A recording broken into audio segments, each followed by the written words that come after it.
Aku masih ingat jelas malam itu, ketika aku baru saja menidurkan anakku dan berjalan ke arah dapur untuk mengambil air minum. Rumah kami sunyi, hanya terdengar suara kipas angin dari ruang tengah. Tapi saat aku melewati koridor, aku melihat sesuatu dari sudut mata. Asisten rumah tangga baru kami berdiri di depan pintu kamar anakku. Tidak bergerak, tidak bersuara, hanya menatap ke dalam kamar dengan wajah yang sulit kujelaskan. Mata perempuan itu tidak berkedip, tangannya terkulai di samping tubuh, dan sorot wajahnya bukan marah, bukan takut, tapi seperti seseorang yang sedang membeku di antara masa lalu dan kenyataan. Aku berhenti tepat di belakangnya. Jantungku berdetak cepat. "Mbak, sedang apa?" Ia tersentak, seolah baru kembali dari lamunan panjang. "Oh, saya cuma lihat, dia sudah tidur atau belum?"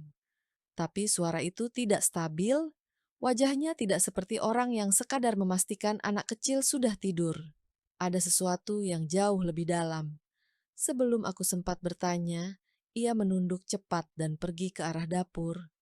Dan saat aku menatap kembali ke kamar anakku, aku merasa ada sesuatu yang tidak biasa, sesuatu yang tidak bisa kucerna saat itu, sesuatu yang menempel di benakku sepanjang malam. Sebelum aku membuka seluruh kisahnya, silakan tekan like dan subscribe agar aku bisa terus membawakan cerita seperti ini untuk kalian. Tulis juga dari daerah mana kamu menonton. Aku selalu penasaran dari mana saja kalian yang mendengar ceritaku malam ini. Mbak Sari datang ke rumah kami 2 minggu yang lalu.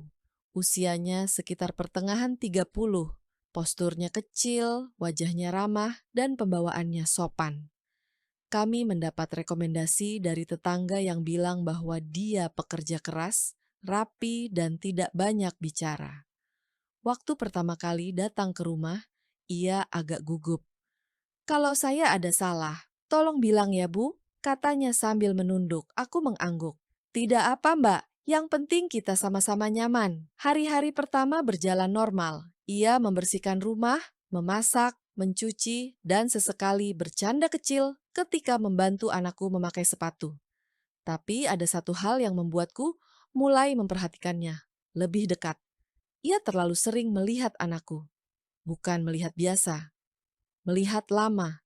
Seperti memperhitungkan sesuatu, seperti mencari wajah seseorang yang hilang. Awalnya aku berpikir ia hanya menyukai anak kecil. Banyak orang begitu, tapi tatapannya berbeda. Tatapannya bukan milik orang yang terhibur oleh anak-anak. Tatapannya lebih mirip seseorang yang sedang menahan rindu. Suatu pagi, saat aku sedang menyiapkan sarapan, aku melihatnya dari dapur. Ia berdiri di ruang tengah sambil menatap anakku yang sedang main mobil-mobilan di lantai. Mbak Sari berdiri diam, senyumnya tipis, tapi matanya kosong. Terlalu kosong. Aku memanggil namanya. "Mbak, tolong ambilkan garam ya." Ia tersentak lagi. "Oh, iya Bu, maaf."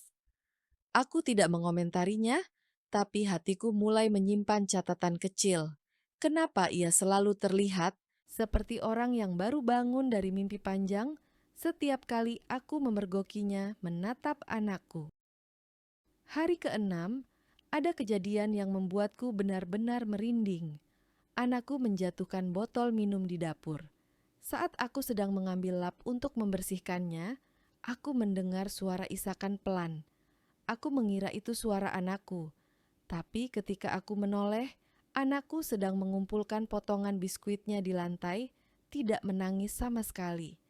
Isakan itu datang dari arah pintu belakang.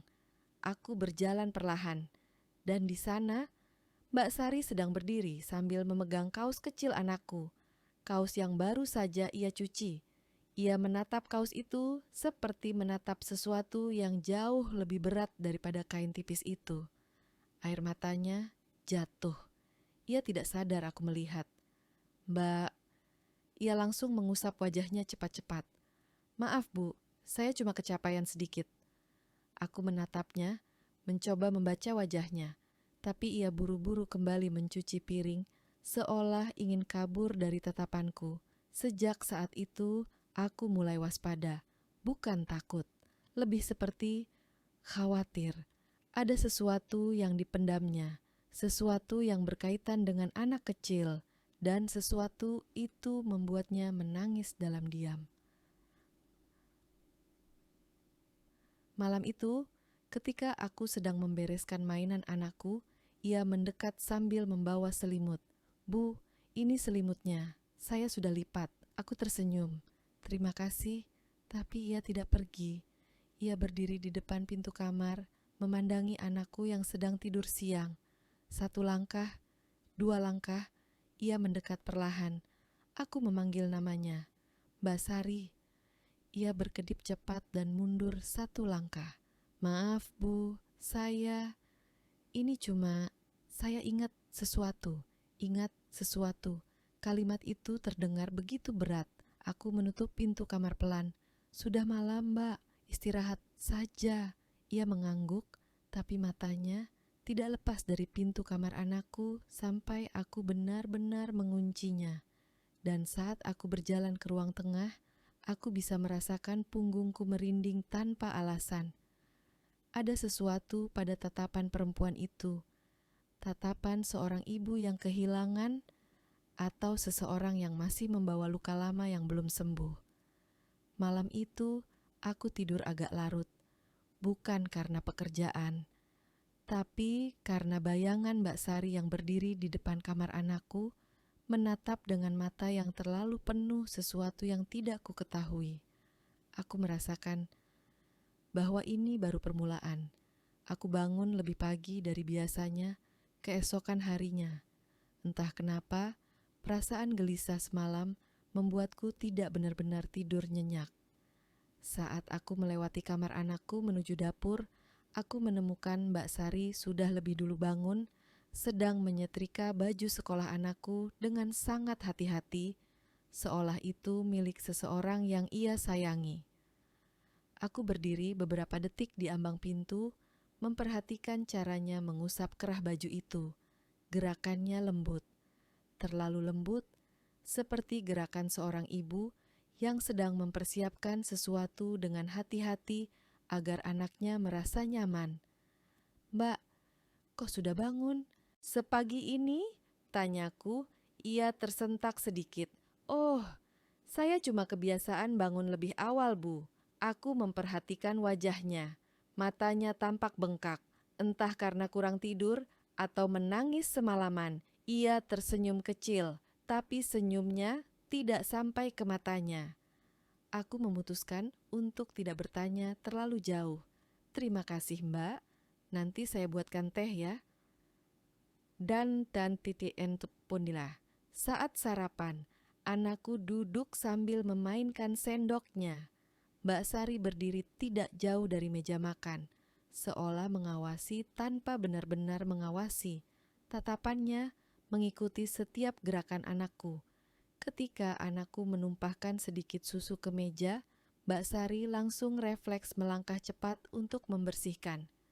Tidak terlalu cepat, tidak terburu-buru, tapi refleks seperti seseorang yang terbiasa merawat anak kecil. Aku mulai melihat pola, tatapan yang intens, gerakan refleks yang penuh kecemasan, lengking napas kecil setiap kali anakku hampir jatuh atau tersedak. Seolah tubuh Mbak Sari menyimpan memori yang tidak bisa ia padamkan. Dan setiap kali aku memergoki tatapannya, ia selalu buru-buru menunduk. Siangnya, ketika aku sedang membersihkan ruang keluarga, aku mendengar suara pintu kamar anakku terbuka sedikit. Aku pikir anakku bangun dari tidur siang, tapi ketika aku mendekat, Mbak Sari yang keluar dari kamar itu. Ia terkejut melihatku. "Mbak, buat apa di kamar anak saya?" tanyaku dengan suara setenang mungkin. Ia terlihat panik sejenak tapi cepat-cepat menunduk. "Maaf, Bu, saya lihat dia tidur agak gelisah. Saya cuma ingin memastikan dia nyaman." "Dia tidak apa-apa," jawabku lembut namun tegas. Mbak Sari mengangguk, tapi tangannya gemetar. Aku menahan napas. Ada yang tidak beres, tapi bukan jenis ketidakberesan yang bersifat jahat. Ada luka yang belum terobati. Sore itu, saat menjemur pakaian, aku melihat sesuatu yang membuatku berhenti bergerak. Di antara pakaian yang dijemur Mbak Sari, ada satu kaos kecil anakku. Kaos itu tidak kotor, tidak basah, seolah baru dikeluarkan dari lemari. Tapi Mbak Sari menjemurnya seolah ia baru mencucinya. Padahal aku tahu, betul kaos itu belum dipakai anakku sejak kemarin. Aku mendekatinya. "Mbak, kaos ini kenapa dijemur? Bukannya ini belum dipakai?" Ia menatap kaos itu, wajahnya mendadak pucat. "Oh, saya kira ini kotor. Saya salah lihat, Bu." Cara ia memegang kaos itu, cara ia menatapnya, ada sesuatu di sana. Entah rasa rindu, entah rasa sakit, entah kenangan yang kembali menghantam. Sore menjelang malam, suamiku pulang. Saat makan malam, ia melihat Mbak Sari berdiri agak jauh sambil memperhatikan anak kami makan. "Bu, kenapa dia berdiri begitu?" bisik suamiku. Aku menjawab pelan, "Nanti aku jelasin." Setelah makan selesai, aku mengajak Mbak Sari untuk duduk sebentar. "Mbak, semuanya baik-baik saja kan? Saya perhatikan belakangan ini Mbak sering terlihat sedih." Mbak Sari menggigit bibirnya, menunduk dalam waktu lama tanpa menjawab. Tangan yang biasanya sigap kini tampak lemas. "Saya tidak apa-apa, Bu," katanya akhirnya. Tapi suaranya terlalu lemah untuk meyakinkan siapapun. Aku menatap langsung ke matanya. "Kalau ada yang mengganggu, tidak apa cerita. Rumah ini aman." Ia menunduk lebih dalam. "Saya cuma kadang teringat sesuatu." "Apa itu?" Ia tidak menjawab.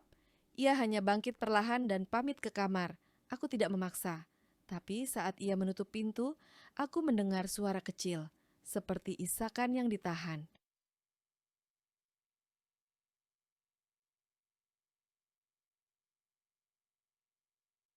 Setelah memastikan anakku tidur, aku memberanikan diri untuk melihat kamar tempat Mbak Sari menginap.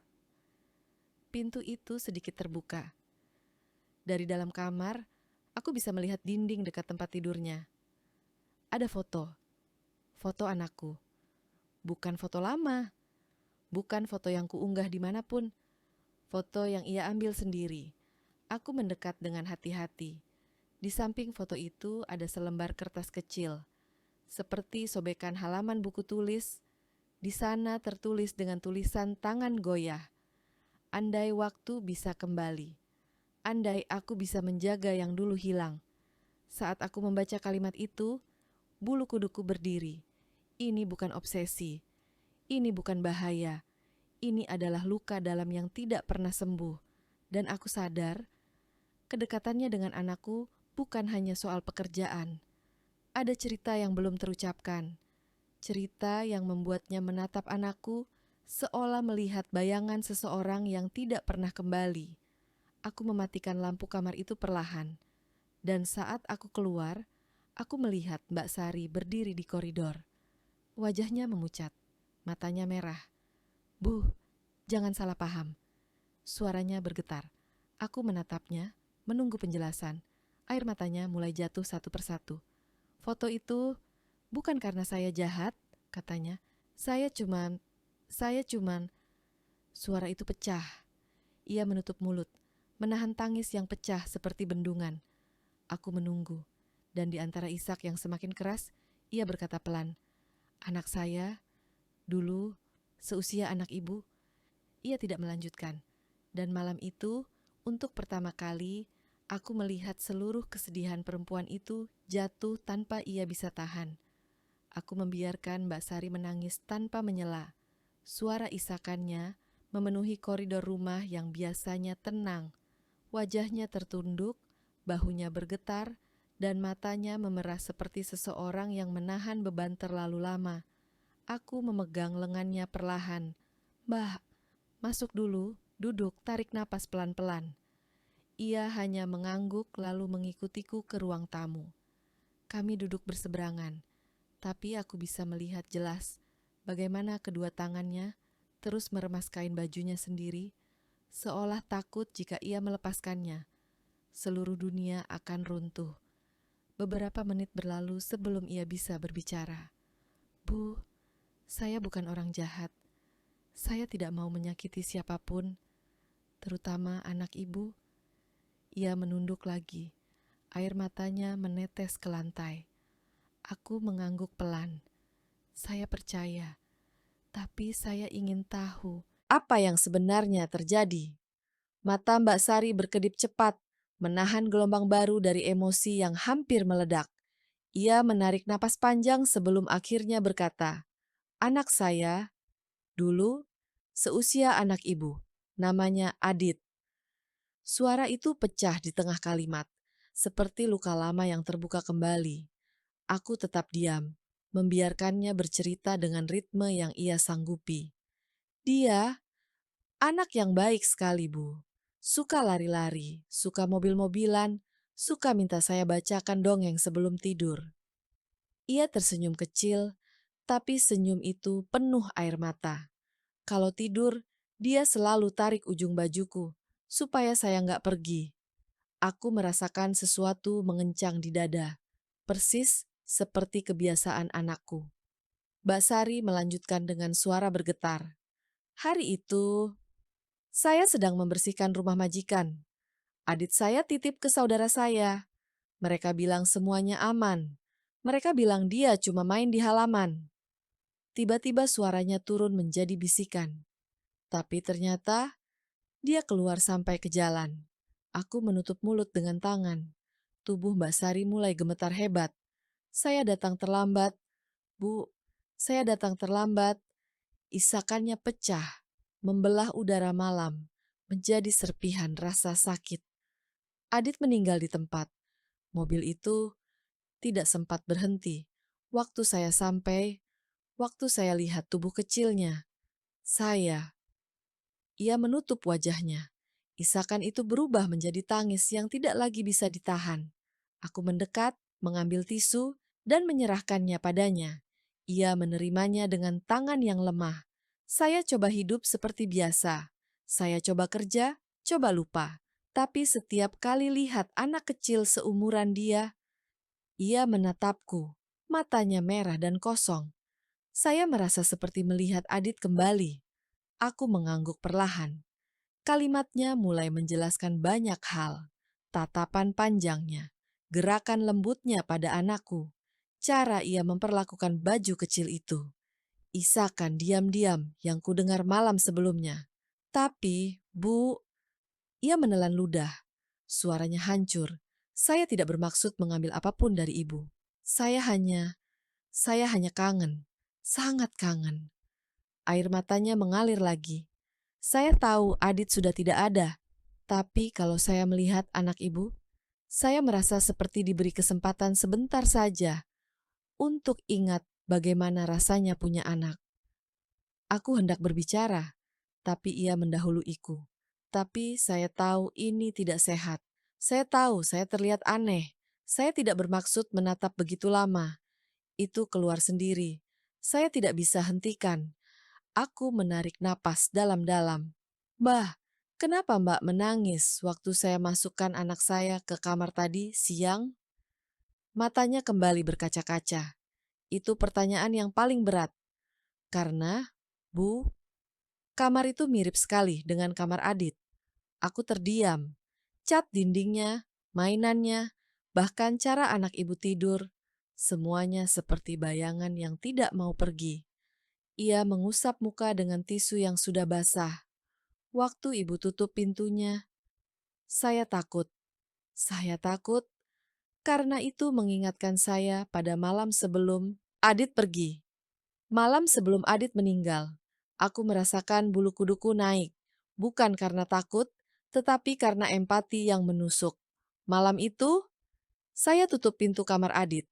Dan saya bilang ke dia, "Adit, tidur ya, besok ibu kerja." Suaranya pecah. Besoknya, saya tidak sempat bilang apa-apa lagi. Ia menunduk begitu lama sampai bahunya jatuh, seperti seseorang yang menyerah pada rasa sakitnya sendiri.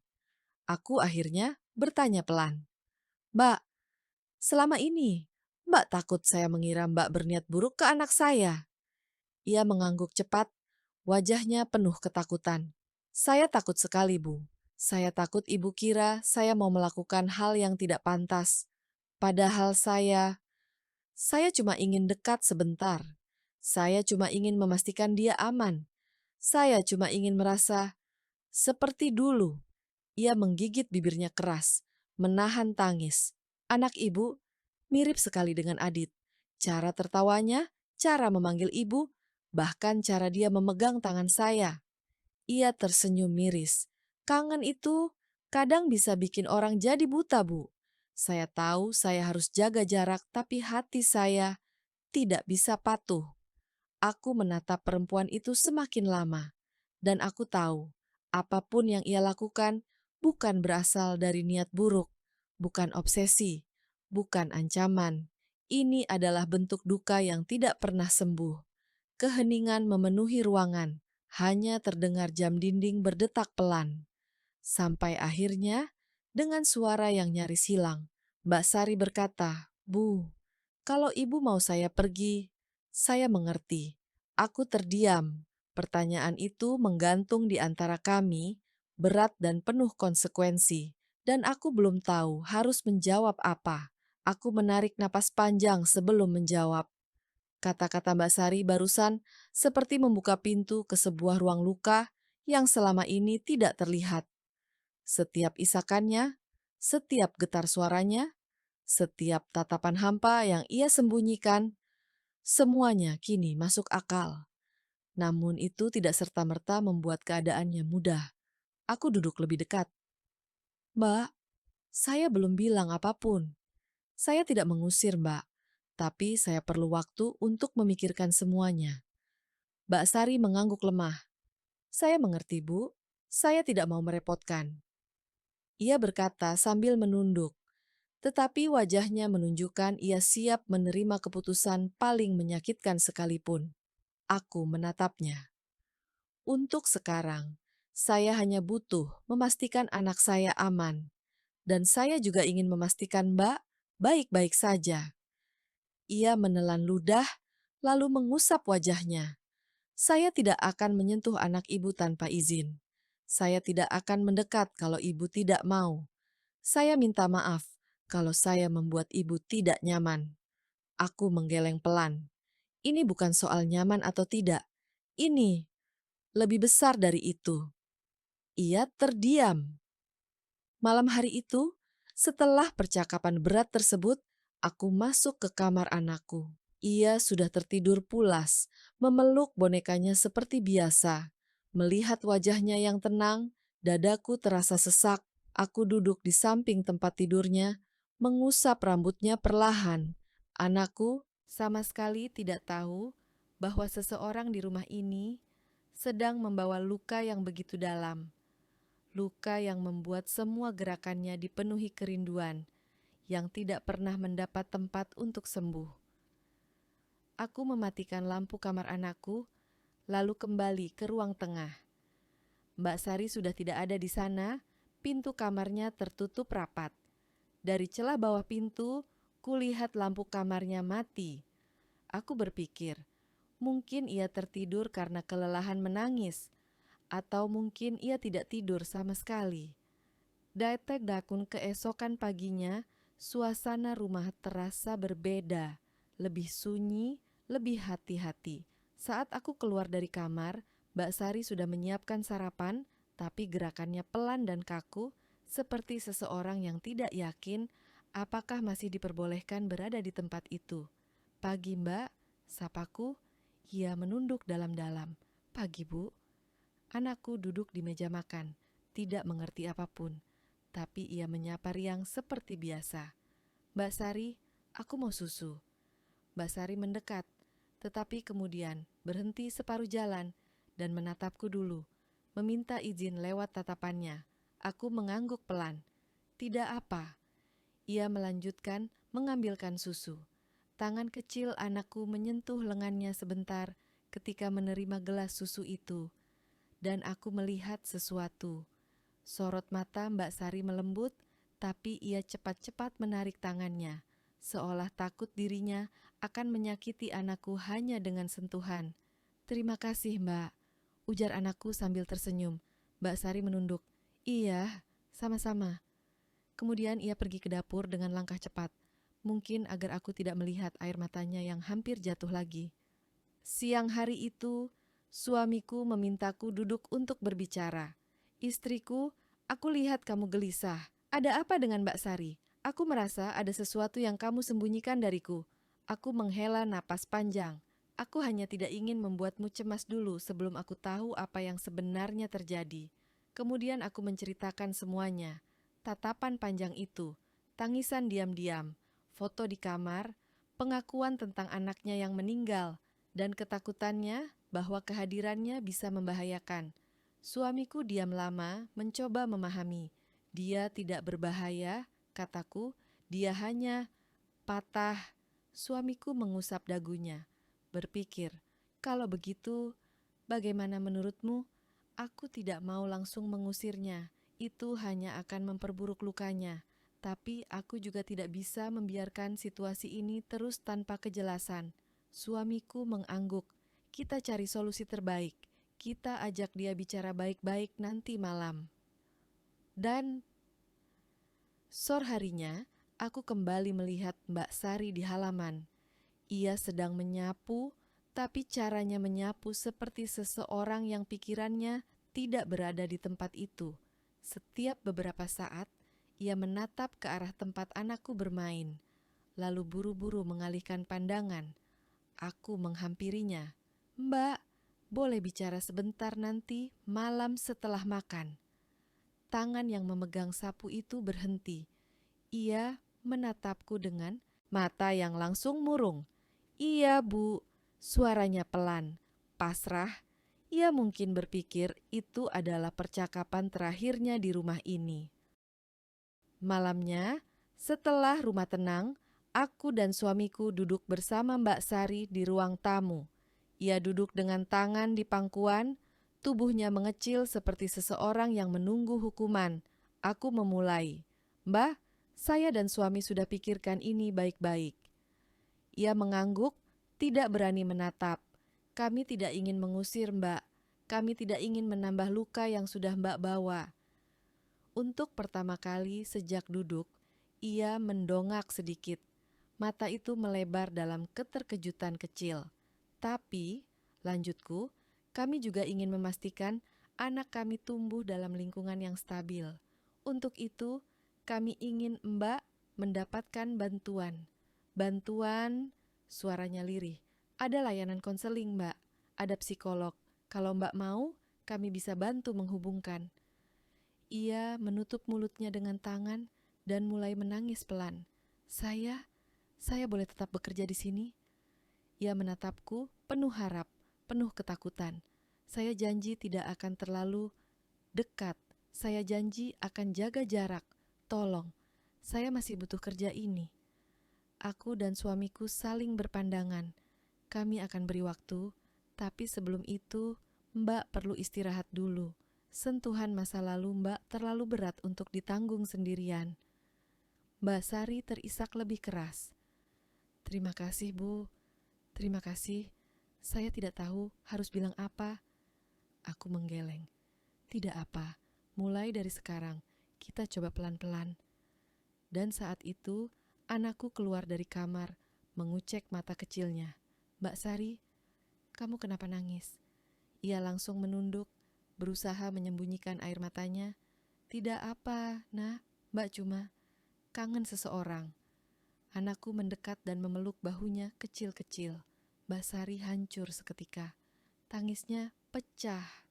Bukan tangis ketakutan atau kebingungan, tapi tangis seorang ibu yang lama sekali tidak disentuh dengan kasih.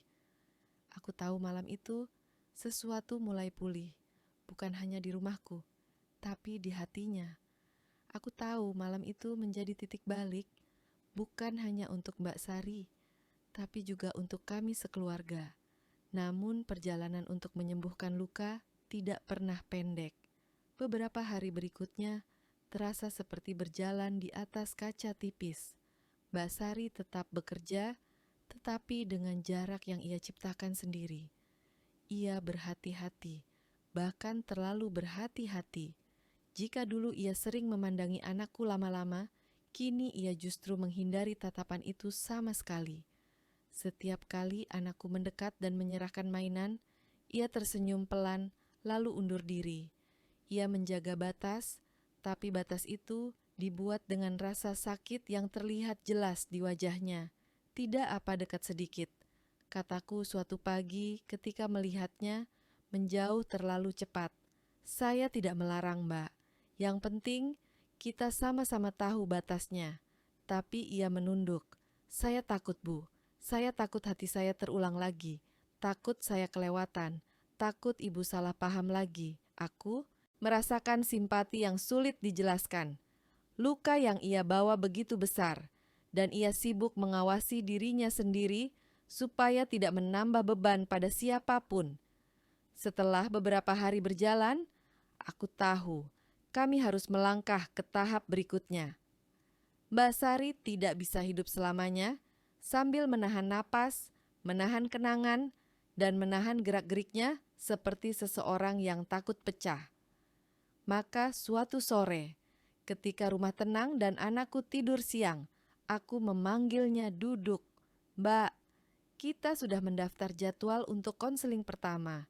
Besok pagi. Ia menatapku dengan mata melebar.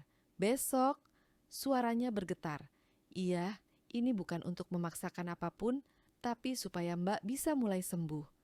Ia menggenggam ujung bajunya. Wajahnya campuran takut dan lega. Saya takut, Bu. Suaranya nyaris hilang. Saya takut kalau saya cerita semuanya, saya tidak sanggup. Aku menyentuh tangannya pelan. Justru karena tidak sanggup, kita cari bantuan. Mbak sudah menahan semuanya terlalu lama. Ia akhirnya mengangguk, dan sesuatu dalam dirinya runtuh bukan karena putus asa, tetapi karena beban yang mulai dibagi. Esoknya, kami mengantar Mbak Sari ke pertemuan pertama. Ia tampak gugup, duduk di kursi ruang tunggu sambil meremas tangannya. Ketika dipanggil, ia menoleh ke arahku dengan mata meminta dukungan. Aku tersenyum kecil. Tidak apa, ini langkah baik. Ia masuk. Kami menunggu, 1 jam terasa begitu panjang. Ketika ia keluar, wajahnya sembab, tetapi matanya sedikit lebih ringan. Ada hal yang saya belum pernah cerita pada siapapun, katanya sambil duduk di sampingku. Tapi saya cerita tadi. Aku tidak bertanya apa. Itu bukan hakku.